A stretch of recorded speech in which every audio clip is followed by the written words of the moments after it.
Well, our theme this fall again is about reconciliation, about broken relationships made whole again, the mending of relationships.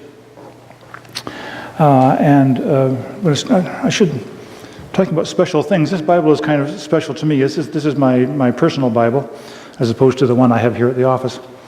And I got this many years ago at a garage sale. The people next door to us were having a garage sale, and I went to look around and I saw this Bible, and it was $1.50, and I thought, that's good, I thought, but maybe somebody else. I have lots of Bibles already. Maybe somebody else, I'll give some other person an opportunity. So I left it there and came back a couple hours later, and it was still there. So $1.50 for this Bible, and that was the Bible I use all the time. Anyway, reconciliation.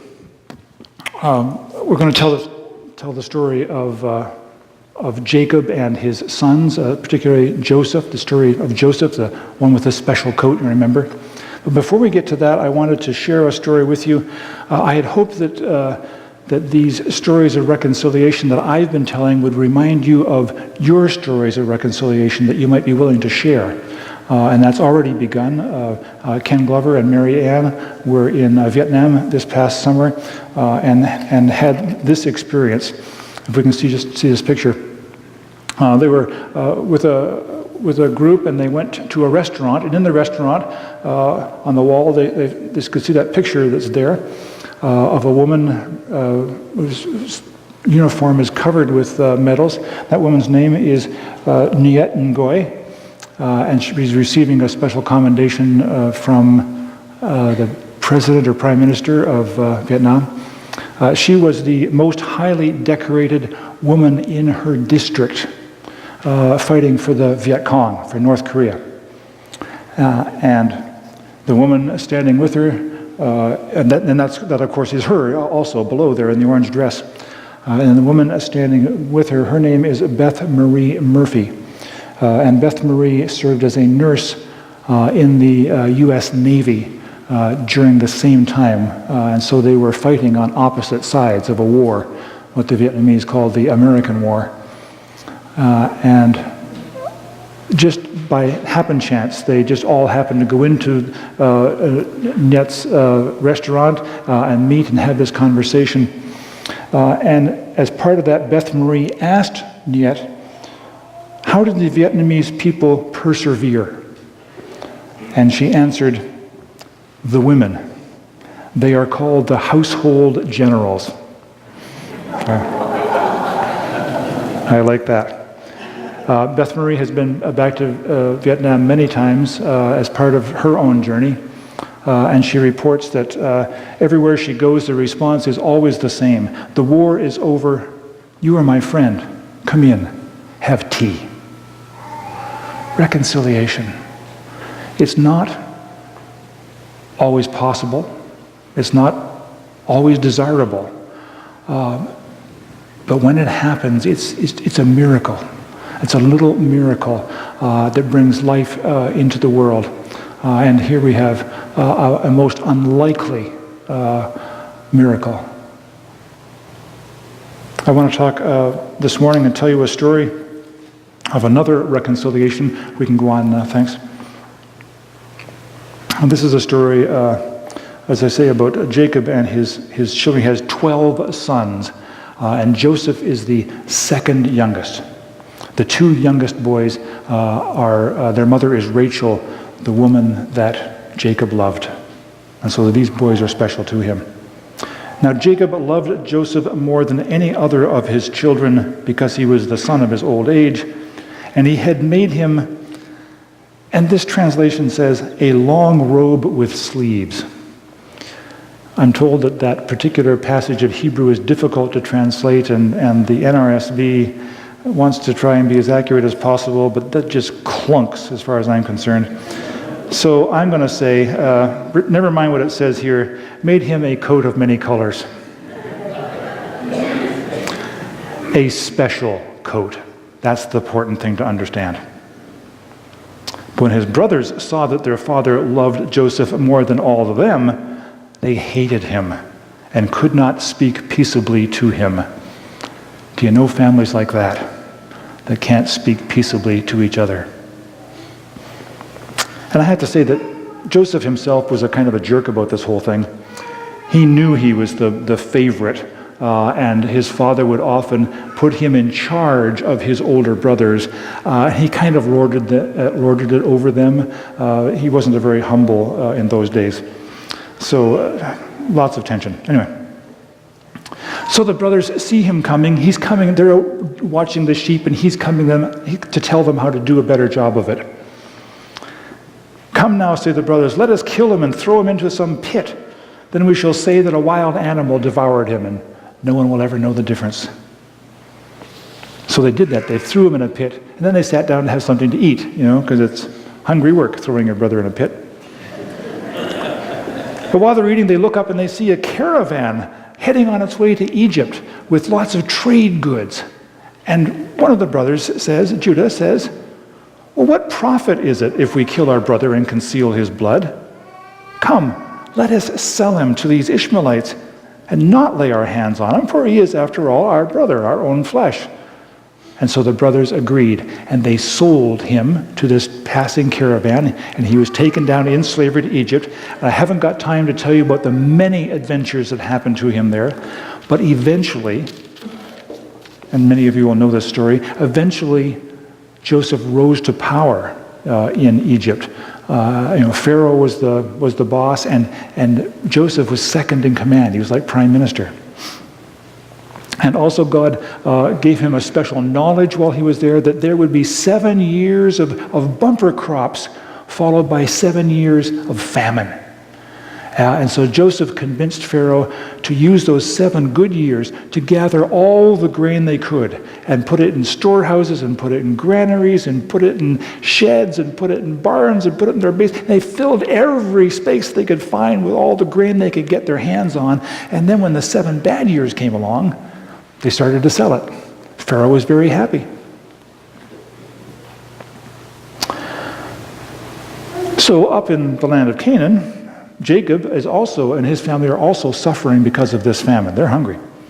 I have heard, Jacob says, that there is grain in Egypt. Go down, he says to his sons, and buy grain for us there that we may live and not die. So they head off, and of course, Joseph, having had this idea to begin with, is the one who is in charge of selling all the grain, which would make him minister of something, I don't know. So when Joseph saw his brothers, he recognized them, but he treated them like strangers and spoke harshly to them.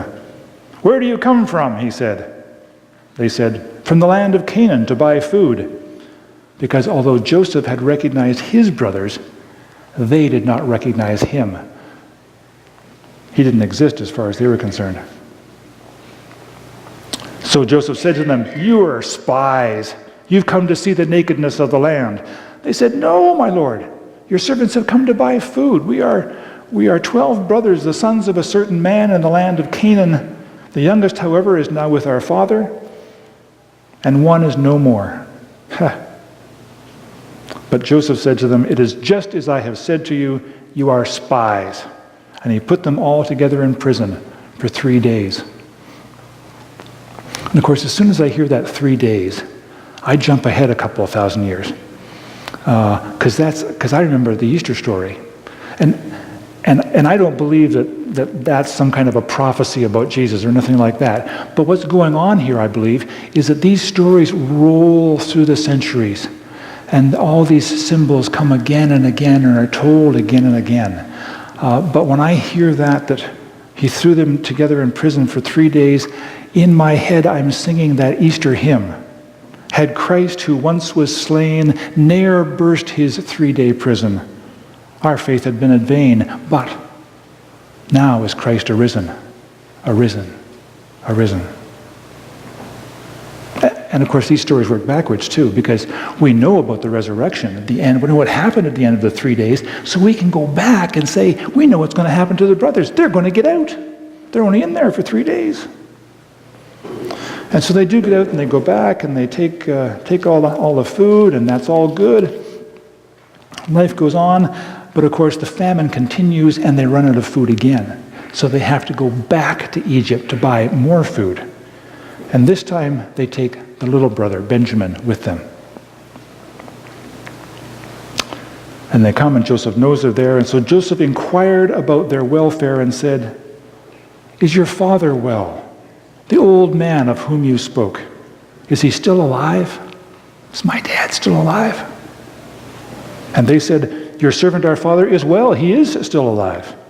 And they bowed their heads to him and made obeisance. And then Joseph looked up and saw his brother Benjamin, his mother's son, the only other brother, that is his full brother, not a half-brother. And he said, "Is this your younger brother of whom you spoke? God be gracious to you, my son." And with that, Joseph hurried out of the room entirely, because he was overcome with affection for his brother, and he was about to weep. So he went into a private room and wept there. Then he washed his face and came out, and controlling himself, he said, "Serve the meal." And the whole family, the 12 boys, sat down to eat for the first time in so many years. And at the end of the meal, Joseph says to his brothers, "Come closer to me." And they came closer, and he said, "I am your brother Joseph, whom you sold into Egypt." You can imagine the expression on their faces. "But," he says, "do not be distressed or angry with yourselves because you sold me here, for God sent me before you to preserve life." God sent me here so that I could be in this position to sell you grain, to give you life. And what's happened here, it seems to me, is that Joseph has found a way to put his head around what happened to him. He has found meaning in the terrible thing that happened to him. I talk with women sometimes whose husbands have left them, and they're devastated. It's a horrible experience for them. And yet, a year or two later, when the divorce is all final and things have been sorted out and they've got a chance to wrap their head around it, they say to me, "That's the best thing that ever happened to me. He was a jerk, and I didn't realize it." They find meaning, new meaning in life. The same is true with cancer patients who say to me that, the treatments were just awful, the chemo was just terrible, but I've found more meaning in my life, that each day is more precious to me, my family means more to me, I get more enjoyment out of life than ever I did before I got cancer. So it's not that I wanted to get cancer, but my life is better because of it. And I hear that sometimes from people who aren't going to get better too. A way to find meaning in life, to give meaning to negative things that happen to us. Then Joseph fell upon his brother Benjamin's neck and wept, while Benjamin wept upon his neck. Remember, we heard almost that same sentence last week. And he kissed all his brothers and wept upon them. And after that, his brothers talked with him. A personal story, I think I've said to you before that I come from what's called a broken family. I had a very happy childhood, but my family was broken in many pieces. An example of that is that I lived in I have one uncle on my father's side, and I lived in the same city with him for the first 18 years of my life, and met him once at my grandmother's funeral. So that's how separate our families lived. So, I don't know, about 25 years ago, I thought, I don't have much family. Most of my parents and grandparents are all gone. I thought maybe I should make a connection, see if I can, because that whatever that break was, it had nothing to do with me. So I remember the street on which my uncle lived, where we went after my grandmother's funeral. And sure enough, he still lived there, so I was able to find his phone number, and one day I just phoned him up. And he answered the phone, and I said, "John, is that you?" And he said, "Yes." He said, "Well, this is your nephew, Michael, John, Peter's son." And he said, "Well, then, you had better call me Uncle John then, hadn't you?"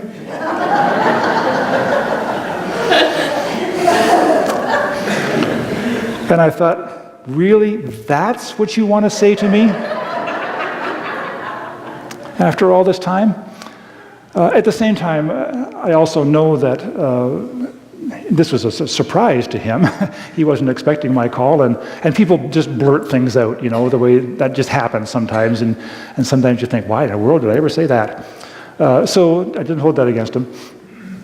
And I said, well, I'm just calling, and I didn't call him Uncle John either, but just calling, and he said, well, this isn't a good time.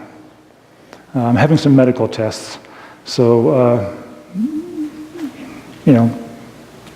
call later, call a few months from now if you want. Well, immediately I felt like a vulture, like a gold digger. I should say that part of the family is wealthy and this part is not. And I thought, he's going to think that, my rich uncle's not feeling well, I better get in there while the getting's good. So I felt kind of bad about that, and so I just wished him well and said goodbye. And a few months passed, and I never did call back. And he never called me either. I'm sure I don't know for sure, but he would be in his late 90s now. I'm sure he's passed on. So these stories of reconciliation, they don't always have good endings. There's not always a happy ending here. Reconciliation is not always possible, it's not always desirable, and sometimes it just doesn't happen. But this story, this Joseph story, this does have a happy ending. Because the 11 boys go back to their father, they take all that food, and they say, your son is alive, come with us. And the whole family travels down into Egypt. And when they came to the land of Goshen, which is up in the northeastern part of Egypt, did you ever hear your grandmother say, land of Goshen? That's kind of biblical swearing. That's not really swearing, it's, but land of Goshen. So they came to the land of Goshen. And Joseph made ready his chariot. Joseph, with all his riches, made ready his chariot and went up to meet his father Israel, Jacob, in Goshen. And he presented himself to him, fell on his neck, and wept on his neck a good while. And Jacob said to Joseph, I can die now, having seen for myself that you are still alive. Thanks be to God for those miracles of reconciliation. Amen.